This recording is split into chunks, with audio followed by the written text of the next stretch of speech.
अंगमने श्रीरामाची जीवनिया वनवासी सुतीक्षण वचया मारुसी शिरोया पाची तुम्ही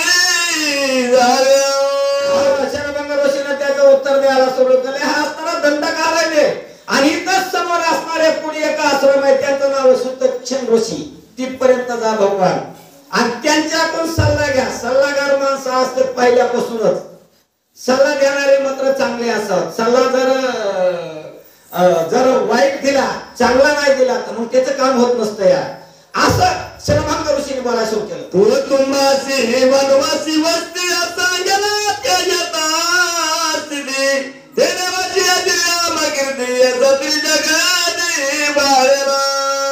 तो मात्र ते महाराज फार माझ्यापेक्षा उंच बुद्धीचे. ते तुम्हाला येता निगुती बरोबर सांगते कुठे राहायचंय काय आणि त्यांच्या सांगण्याप्रमाणे तुम्ही राहा तुम्हाला सुख प्राप्त होईल असं शरभंग ऋषीने महाप्रज्ञा जागत दर्शन परिकाई एकाशे विद्यापना एके सर्वज्ञ श्रीराम. मात्र वरी म्हणल्यावरी असे दर्या जाती वरी आणि तिथं सुतीक्षणाचा आश्रम आहे वरी. पांडुरंगाचं मंदिर आहे वरी तिथं जा म्हणले. तिथं फार ते महात्मे ज्ञानी येतो त्यांच्याकडून तुम्हाला ज्ञान प्राप्त होईल ऐकायला मिळेल तिथवर जा असं सांगितलेलं आहे. तुझे देखताची चरणाची दर्शन कुंडल्या बाळ बयाचे बाण गमन गमन मन आता तुमचं दर्शन झालं बरं का. पुन्हा पुनरती जननम पुनरती मरणम जननी जतरी शयनम पुन्हा खुंटूनच गेलं थांबून गेलं. मला देवा काय सुख आहे तुमच्या पायामध्ये कळायला पाहिजे पण करायल्यावर तर मग त्याचा उदाहरण झाला म्हणून समजा पण कळतच नाही. आता काय करावं त्या कळण्याकरता ती बोला पुढे. तरी प्रारब्ध बळीयाची आणि वर्याच्या तयाची सर्वची ते मजा येते दाटो बाटी देणे उठा उठी सत्य लोक. बऱ्याचशा दिवसांनी मी देवा तुझी वाट पाहत होतो. बऱ्याच दिवस झाले आणि ते आज प्रचिती आली मला उठा उठी आता सत्यलोक मला प्राप्त झालं. काळ्या दगडावरची पांढरी रेग देवाची भेट झाल्याच्या नंतर कामून नाही सत्यलोक प्राप्त होणार असं तो शरभंग ऋषी बोलतात. माझ्या दृष्ट येते पुन्हा प्रभयानी आधारिले सर्वान त्या मी निवारली जाण तुझे दर्शन घ्यावा. माझी असणारी तपश्चर्या भयंकर झाली असं ब्रह्मदेवाला कळलं. त्यानं विमान स्वतःच पाठवलं. त्या टायमाला त्या काळामध्ये ते देव आपलं विमान कोणाला पाठवतच नव्हते महाराज. साधूला चालेल नाही का संता करता पाठवत होते पण कसले साधू कसले संत असे हे संत ऋषी म्हणे पाठवला. मला माहित होतं भविष्य कळत होतं की तुम्ही माझ्या आश्रमावर येणार आणि तुमची माझी भेट होणार म्हणून ते माझी परत लावलं तर सुख मला प्राप्त झालं. तुझा सिया जवळ भेटी तव प्रारब्धी गाठी तुझा एका जगत येती उठा उठी तुमची भेट झाल्याच्या नंतर समजा दुःख झालं मला महाराज काही राहिलंच नाही शेवट. आता मग सुखाचं भांडार प्राप्त झालं असं म्हणायचंय त्याला. आता एवढं तुमच्या भेटीमध्ये मला वाटतं कथा केल्याच्या नंतर सुख द्या एवढं सुख आहे महाराज पण ऐकायला पाहिजे नाही का. आता ऐकलंच नाही तर मग कसं प्राप्त होणार आहे. काही माणसं म्हणतात आम्हाला वरून तिकडे ऐकू येते तिकडे पलीकडे. मग माझ्याकडे एक उदाहरण आहे. एक मेंढ्याचा खाणं दर्याचा राय गेलता आणि त्याच्यात एक नवीन कोकरू सोडलं होतं आणि तिथं गेलं की ते मायला म्हणतं आई आणि कशाला ह्याच्या आज्ञात राहायचं इकडून काठी हाणतंय तिकडून काठी हाणतंय चला आपलं दोघं जण इकडे निघून जाऊ ना दर्यामध्ये जाऊन लपून बसू. म्हणजे बाबा नाही जमायचं इथं वाडगा नाही इथं लय मोठे मोठे यम आहेत म्हणली लांडगे मोठे मोठे यमरूपी लांडगे म्हणजे आपल्याला खाया बसलेले ह्या वाडग्यात नाही आल्याच्या नंतर ते मला जाऊ दे आम्ही ऐकत बसतो ते लपून बसल्याच्या नंतर संध्याकाळी इकडून वाघ आरोळ्या मारायला तिकडून सिंह आरोळ्या मारायला इकडून लांडगे आरोळ्या मार बाबू मला खरं होतं कडे आईचं थत्तर थत्तर थत्तर थत्तर म्हणून इथं यावं लागतो. आणि जे बाहेरून ऐकत येत का त्याला तो लांडगा आपला जे लांडगा अजिबात माफ करीत नाही. बघा बोला तू नदी कतया सावधान करण्या निरदियाचे धन करीन सत्य लोकयाचे गमन तवा फलसिरे वारे. बरोबर लिंग देह सूक्ष्म देह स्थूल देह आणि कारण देह महाकाळ यांचं भस्म सात योग अग्नीने पेटून त्या देहाचा मी निपात करीन. आणि ब्रह्मलोक तर मिळेलच पण सत्य लोकांपर्यंत जाईन ते मला पद प्राप्त झाला असा विश्वास झाला. काय या बाबाच्या पायामध्ये भेटीमध्ये एवढं पुण्य महाराज बोला. क्षण कया करार्या रघुपती शर्पसाने जायची करते तैसी तुळया देवची निवृत्ती करीन निर्चिती श्रीरामा.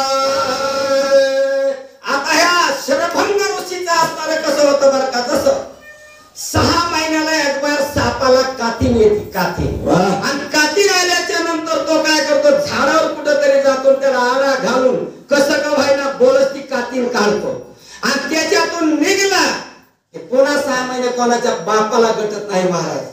असं या तसं शरभंग ऋषीने आपलं कर्म वाईट होतं पूर्वजन्मीतलं म्हणून अंगावर त्यांचे हे कातडाने समजा एक नाचलेलं होतं महाराज.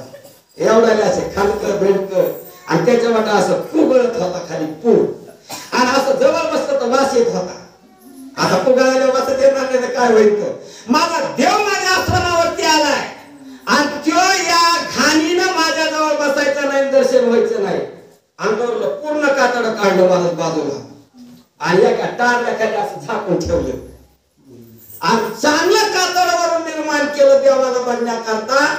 कर्म ज्याला बदलता येत होतं त्याला खरा साधू म्हणायचं महाराज. कातड बदलाय कर्म का नाही बदला येणार. असं केलं आणि तो सांगू लागला देवा माझं कर्म वाईट होतं आणि ते कर्म तुमच्या करता मी थोडं बाजूला ठेवलंय असं म्हणू लागला. तुला देई वरती जाती पर्या पाल जनात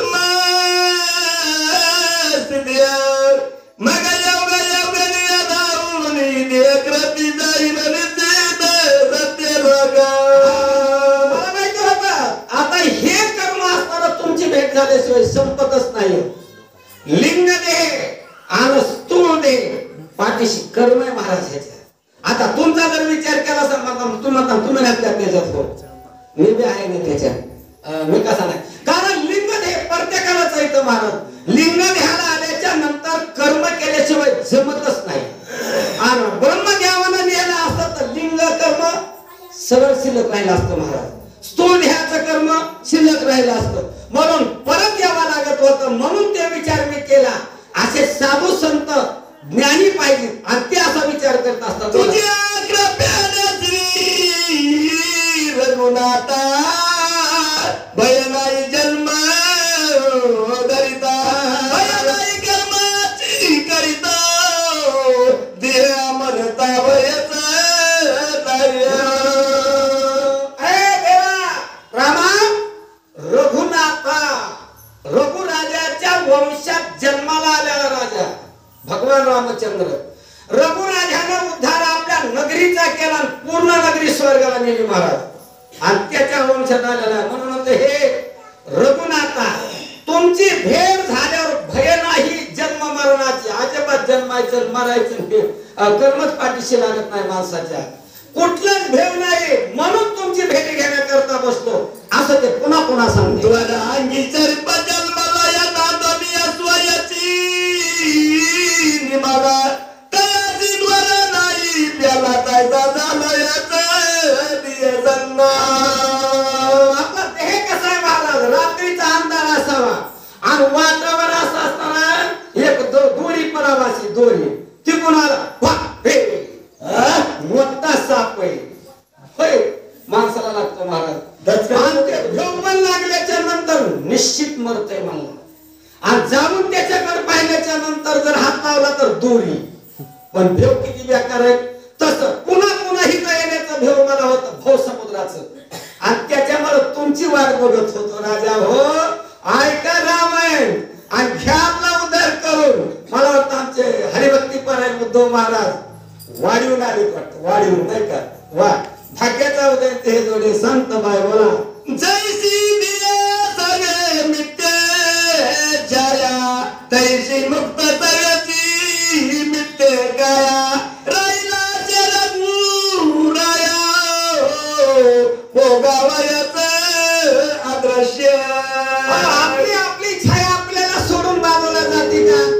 जातच नाही महाराज. आणि तसं आपण केलेलं पुण्य आणि पाप आपल्याला सोडून कधी जातच नसतं. आणि तुमचा जर विचार केला तर मगवाची निघालतं तुझे पाहता श्रीमुख तुका म्हणे माझे ह्याची सर्व सुख पाहिन श्रीमुख आवडीने. म्हणजे ती लक्ष्मी देवाला सोडून कधीच जात नाही. तुझ्या पायामध्ये एवढं मुख आहे, सुख आहे. आणि लक्ष्मीसह तुला पाहिल्याच्या नंतर कोणतं दुःख आम्हाला होणार आहे? होणारच नाही असं तो बोलू लागला. आईच्या बोलानी जाणं श्रीरामध्ये कथा आपण शरभंग्या घालून आसन केले दन योग्य असं देवाच्या समोर एवढं भाषण केलं आणि लगेच शरभंगाने असणारं वज्रासन घातलं. योग अग्नी चेतवायचं काम केलं महाराज. योग अग्नी तुम्हाला जर चेतवता आला तर आपल्याला इताला अग्नी लावून घ्यायची गरज नाही. बरं इताला अग्नी लावून घेतल्यावर काय होतंय? पुन्हा परत यावं लागतंय ह्या लाकडात जळायला. आणि योग अग्नीने जर आपला लिंग देह जर समाप्त केला पुन्हा परत यायची गरजच नाही महाराज. म्हणून योगासन बाबा देवते रामदेव बाबा आसन घालते बरेच आणि आसन करते. आता वज्रासन नावाचा योग अग्नी जे आहे ना वज्रासनावर बसून का तुम्हाला ते वज्रासन सांगतो. आता मला काही जमत नाही. ऍक्सिडेंट झाल्यापासून कुणी गुडघ्यात दुखतोय आणि त्याला अंगठे दोन्ही चिटकायचे, घोट्याला घोटे दोन्ही चिटकायचे आणि ते दोन्ही पाय मागे घ्यायचे घेऊन बघा आणि त्यावर एक टाचावर बसायचं, गुडघे पुढे टाकायचे आणि भगवंताचं चिंतन करायचं आणि पुन्हा योगाग्नी चेतत असतो. पण त्यो तितका अभ्यास झाला तर असं जर रोजचं जर तुम्ही वज्रासन लावून जर देवाच्या समोर चिंतन केलं ना तर करता करता करता करता बरं त्या दिवस भावना त्या निघून जात असतात असं त्यांनी केलेलं आहे. योगाग्नी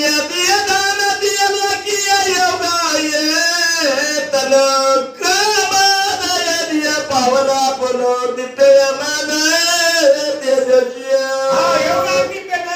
वज्रासनावर बसून आणि देह आपला दहन केला आणि ते असणारा तो सत्यलोक त्याला प्राप्त झाला. पुन्हा परत यायचं नाही असं पद प्राप्त झालेलं आहे. स्वर्ग भवन त्याचे महत्व अश्वमेध सुदियत्ने त्याहून या गण महिमा किती पुण्य केलं 21 स्वर्गापर्यंत एक स्वर्ग प्राप्त होईल. अश्वमेध नावाचा यज्ञ प्राप्त आपण केला. अश्वमेध यज्ञ केल्याच्या नंतर आपल्याला स्वर्ग प्राप्त होतं. तरी पण परतच यावं लागतं. त्याच्यापेक्षा हा यज्ञ देवाची भेट होणं फारच मोठा यज्ञ. आता अश्व म्हणजे घोडा आणि मेध म्हणजे मास. यज्ञ करताना ते ज्ञानी लोक मंत्र म्हणित म्हणित त्या घोड्याला शेवटी कापतात. मेध म्हणजे मास आणि त्या मासाची आहुती त्या यज्ञात देतात महाराज. एवढा घोडा पवित्र आहे आणि त्याच्यामुळे आपल्याला भयंकर पुण्य होतं आणि त्या पुण्याने आपल्या स्वर्गात जाता येतं. पण ते संपलं की पुन्हा परत यावं लागतं. असली भानगड आहे. स्वर्गाची महर्जना क्रमोदिया देव सदन विराजमान सत्य लोकिया. वरी गेल्याच्या नंतर देवलोकात गेला, इंद्रलोकाला गेला, ब्रह्मलोकाला गेला आणि तिथून असं करत करत करत ते भाग्य बसणार पुन्हा सत्य लोकामध्ये प्रवेश केलेला आहे शरभंग ऋषीने. सत्यलोकी चरभंगाची जी मग्न पाया पडली कैची नैची अदिया बुद्धी नाही त्याची बुद्धी सर्वाची झाली. सत्यलोक प्राप्त झालं. भगवान रामचंद्राची कृपा झाली. कृपा कटाक्षाने आलेले आपुल्यामध्ये बैसवले कृपेची बहीण सखी. तिचं काय नाव आहे हे का माहिती तुम्हाला? तिची सख्खी बहीण कृपेची बहीण सख्खी तिचं नाव आहे अकृपा. भगवंताची कृपा झाली का कृपा झाली? कृपा झाली. त्या कृपेच्या बदल्यामध्ये स्वर्ग प्राप्त झालं, सत्यलोक प्राप्त झालं. असं शरभंगाचं झालेलं आहे. ब्रह्मयनीय सन्मानित त्याची श्लोकया घेतन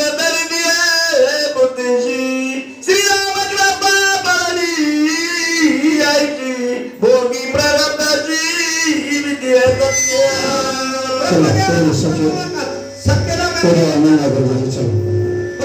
समोर आला आणि समोर आल्याच्या नंतर पूजा अर्चा केली कोणाची? शरभंग ऋषीची. अरे आपल्या आसनावर जाऊन बसवला, बोलायला सुरू केलं. भगवान रामचंद्राची भेट झाली तुमची, आमची काही होणारच नाही महाराज भेट.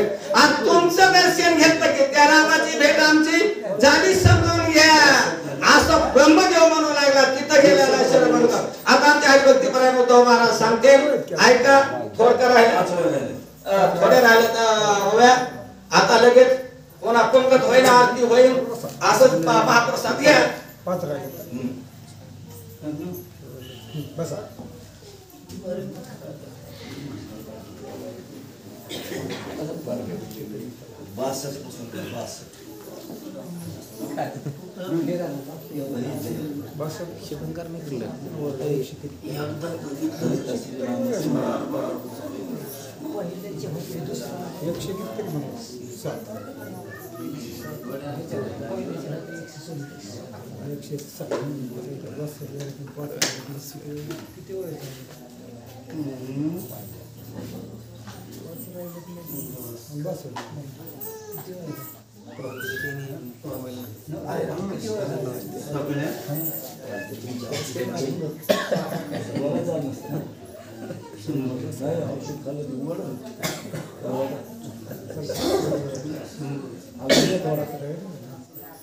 परशुरामचंद्र भगवान की जय.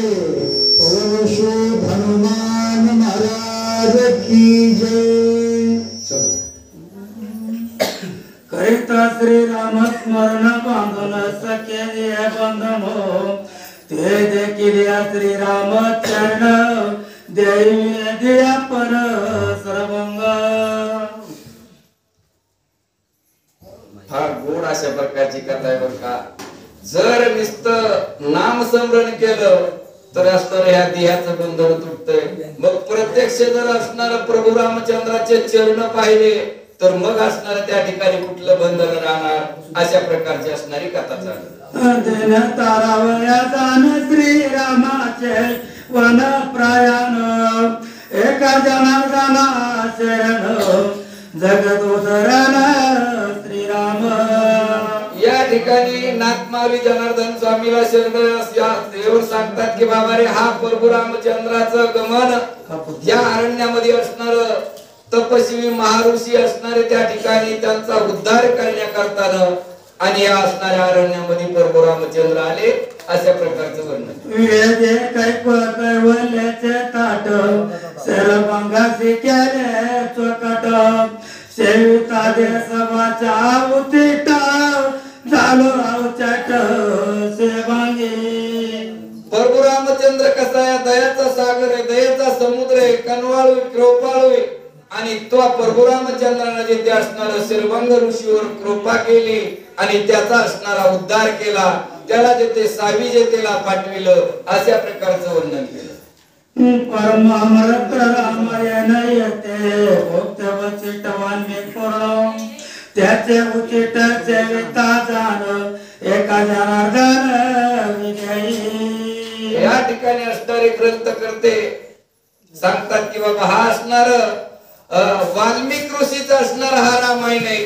आणि त्याच्याच असणारे त्या वाल्मिक ऋषी ग्रंथामधले असणारे अक्षर मी असणारे या ठिकाणी घेतले. कारण हा वाल्मिक ऋषीचं ताट आहे आणि त्याच्या असणारे उचिष्ट मी या ठिकाणी घेतलं. अशा प्रकारे असणारे या ठिकाणी वर्णन केलं. श्री महाभारत रामायण अरण्य काढे कार्तिकाया सर्वंगोदरन नाम तृतीय अजय श्लोकोला कुंडलिका वरदे हरी विठ्ठल. श्री रामदेव तुकाराम. प्रभु रामचंद्र भगवान की जय. पवन सुत हनुमान महाराज की जय. गोपाल भगवान महाराज की जय.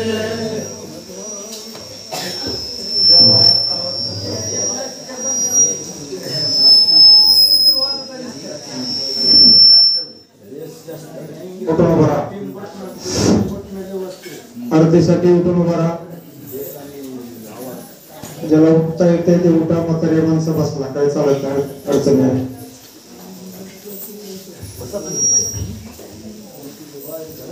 सुख करता वार्ता विघ्नाची मुरळी कृपादयाची सर्वांगी सुंदर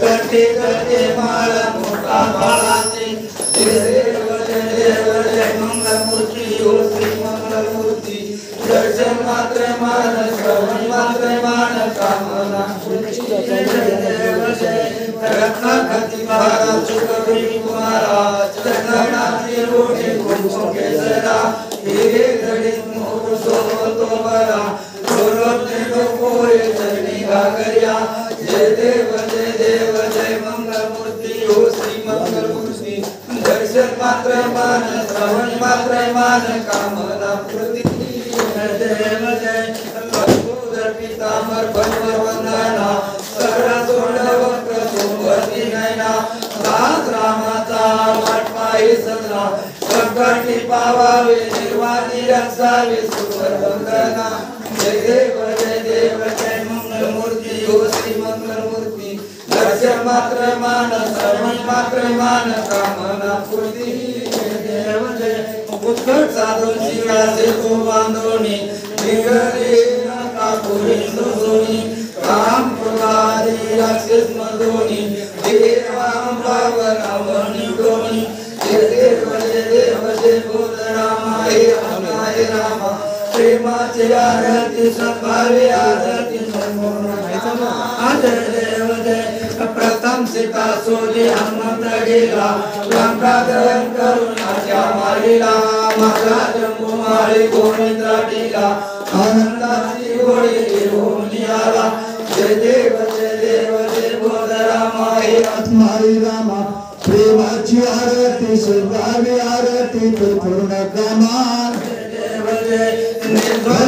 कृती सोडवली सीता सहजने केले गुरुनाथा आनंद सारे वैराग्य भरता आरती घेऊन आली कौशल्य माता जय देव बोध रामाय आत्माई रामा प्रेमाची आरती सद्भावे आरती पूर्ण कमा जय देव जय हात जोडी गर्दी पार आजा पुण्यवान करदूतार आवेशियाले दशरथ कुमार नगरी होता है आनंद थोर जय देव जय माई आत्माई रामा प्रेमाची आरती सद्भावी आरती परिपूर्ण कमा जय देव जय हसियासनी राजा वीर सोमया तया पुढचा उच्चार थोडाची आरती वाड्याचा गजर माधवदास स्वामी अखिलेश्वर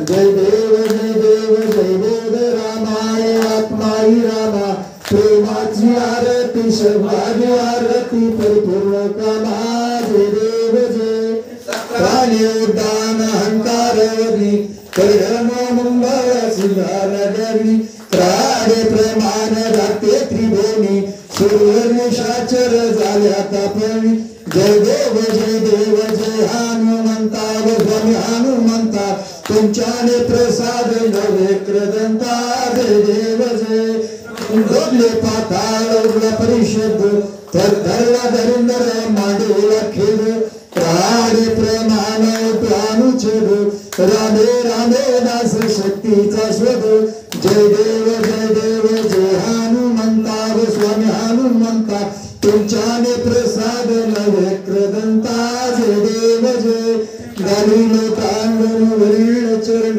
गोड्यान पायी करू तुझे प्रेम आनंद तुझे बाबे मोबाईल हरे रामा तुम्ही माता पिता तुझे नंद सखा तुझे तुझे वाचा वाचा मम सेंद्रिय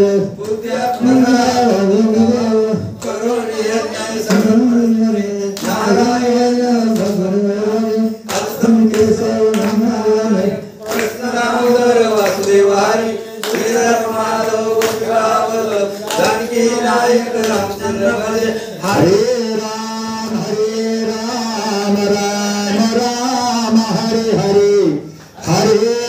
कृष्णा कृष्णा कृष्णा हरे हरे आरती पुढे लावतो.